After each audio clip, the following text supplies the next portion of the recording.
They don't tell you the truth. Not about the monsters, not about the people they turn into monsters, and especially not about the ones they send to kill them. If you're one of the lucky ones who still believes your government protects you, sleep well. Ignorance is your last luxury. Me?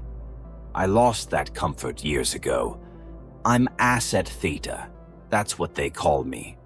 Just a disposable name on a very short list of people who clean up the government's most classified screw-ups. I didn't choose this job. Not really. They chose me. And maybe that's why I'm still alive. I was bagging groceries in a 24-hour market when they approached me. 2 men in suits, no names, just a question. Do you want to serve your country? I said yes. That was my first mistake, the last choice I ever made freely. The training, what followed, was a year of hell. Psychological conditioning, weapons training, sensory deprivation, chemical tolerance, and an entire curriculum in killing things that shouldn't exist. They never told me what I was being trained for until the end.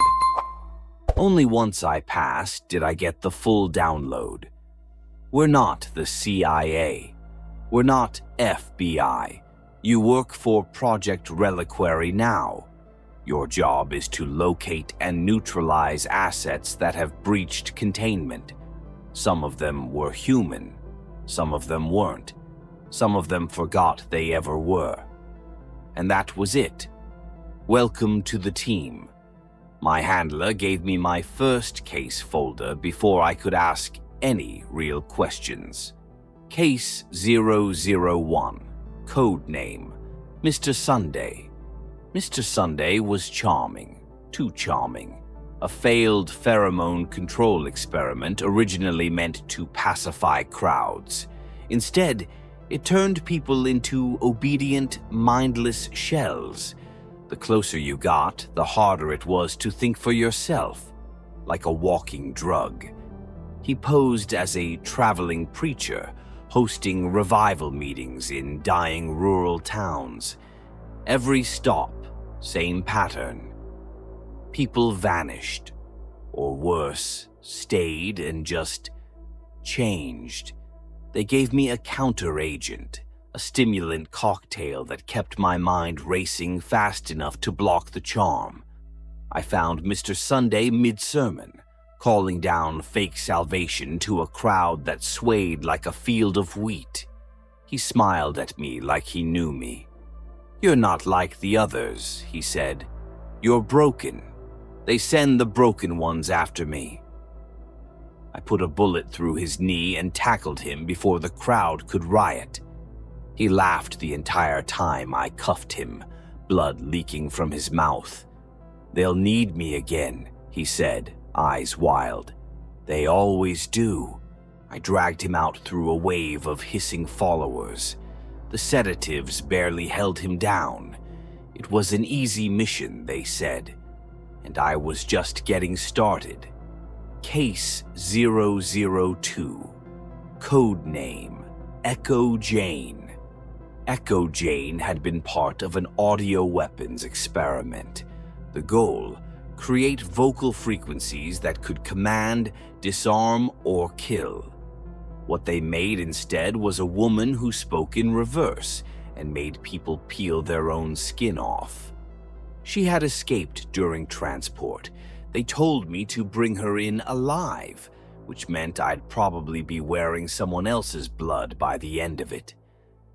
She nested in a half-burned school building.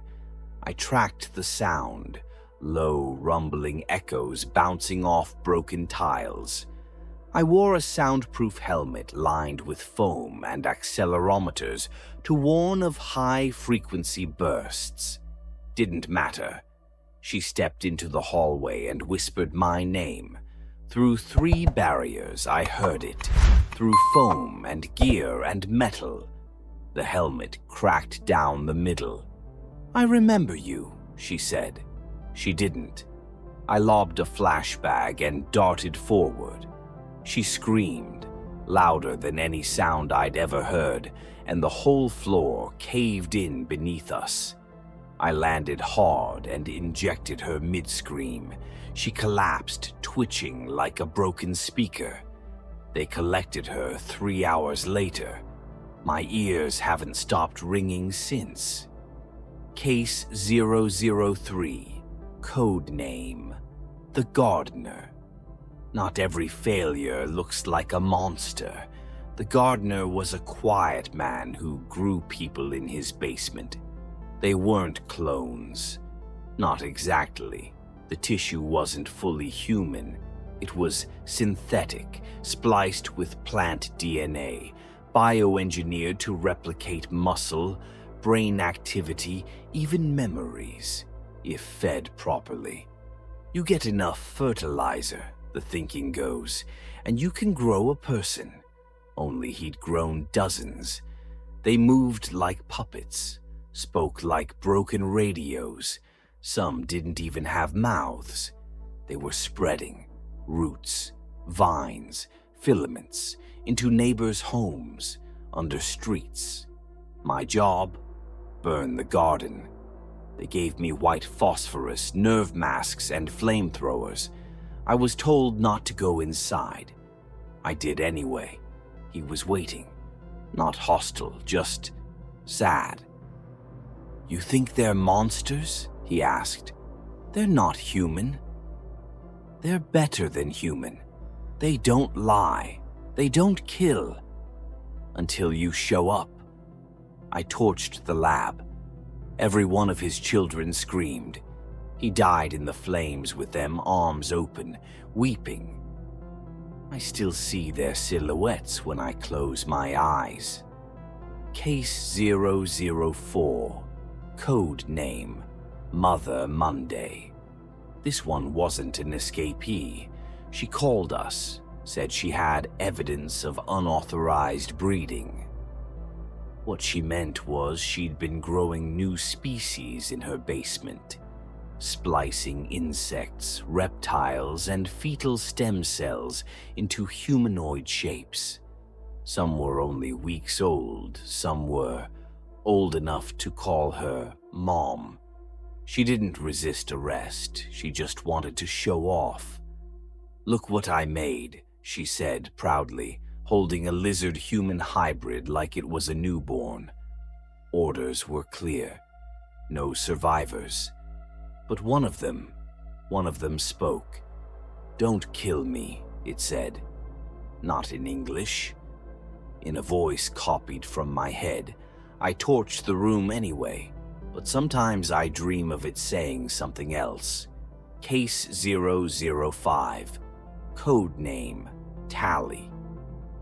They called her Tally because of how she killed, one for every breath. She didn't use weapons. She just had to see you and the body would stop working. 1 second you were fine. The next, lungs filled with blood, nerves fried, heart detonated. She'd been a test subject for remote assassination technology, nanites injected into her blood, connected to visual targeting systems. She escaped with only half the programming complete. She was hiding in a monastery, pretending to be a mute, confessing nothing. The monks believed she was a miracle. I broke in at night, masked. She looked up at me with burning violet eyes. "You're already dying," she whispered. She wasn't wrong. I was coughing blood for days after, even after they flushed my system. Still got her, though. Electromagnetic trap. Crushed every nanite in her system. Now she sleeps in a Faraday cage pumped full of inhibitors. They think they can reprogram her. Good luck. Case 006. Code name, Redline. Redline was an experiment in adrenaline control. They jacked a man's endocrine system so high he could sprint at 60 miles an hour and punch through titanium. Problem was, he never came down. They lost him during a stress test. He's been running ever since, coast to coast, no sleep, no food, just burning like a fuse with no end. He was a blur when I caught up. Tore through a mall in Akron, leaving bodies like skid marks. The trick was slowing him down. EMP net, trank gas, flash bangs, 6-hour chase. Caught him in a subway tunnel, buried in his own collapsed heart. He was still twitching when they bagged him. I've had over 20 targets now. I stopped asking why after the 8th. The real question isn't what the government is doing. It's how many more of us there are. People like me. Tools, blades, ghosts. The last case I handled wasn't on the record. No code name, no file. Just a name on a piece of paper. Theta Prime. My name. They wanted me dead. Said I'd seen too much. Done too much. That I'd gone off mission too many times. But they made a mistake. They trained me too well. Now I'm the asset off the leash, and I'm coming for the people who built the cage.